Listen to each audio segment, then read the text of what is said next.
Bonjour à toutes et à tous, bienvenue sur la chaîne. Aujourd'hui, j'ai envie de me regarder Peur Bleue. Alors ne pas confondre avec le Peur Bleu avec les requins, hein, qui est sorti bien après des années. Donc celui-là en fait s'appelle Peur Bleue, mais le vrai titre c'est Silver Bullet, la balle d'argent. Et c'est un film tiré d'un roman de Stephen King. Donc c'est un film qui m'avait marqué dans les années 90, comme beaucoup de films dans les années 90, hein, je regardais énormément de films à cette époque-là. Et c'est un film qui m'avait marqué pour la simple et bonne raison, c'est que... il avait une ambiance, ce film, il avait une ambiance. Alors après, est-ce qu'il a bien vieilli, mal vieilli, je sais pas trop, parce que c'est un film quand même qui est sorti, je dirais, fin 70, hein.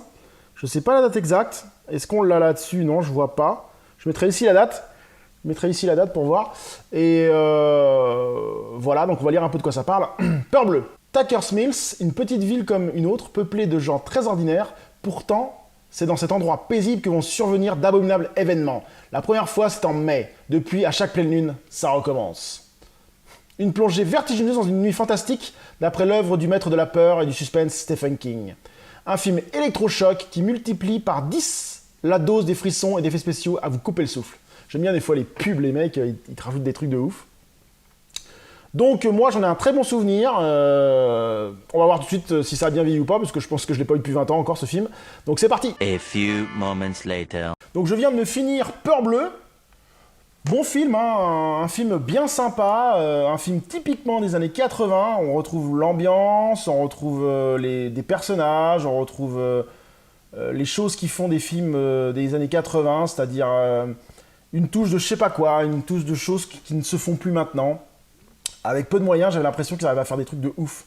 Et c'est vrai que ce film n'est pas un film d'action, attention, on ne s'attend pas à un gros film d'action et tout ça. C'est un film qui se pose, qui met en place les personnages, et au fur et à mesure, la tension monte, la tension monte, la tension monte, et on se demande ce que c'est. Bah, après, dans le titre, on peut un peu comprendre, par rapport à la pleine lune, hein, je vais pas trop spoiler, mais on comprend ce que c'est, et tout ça monte à crescendo, et c'est vraiment pas mal, hein.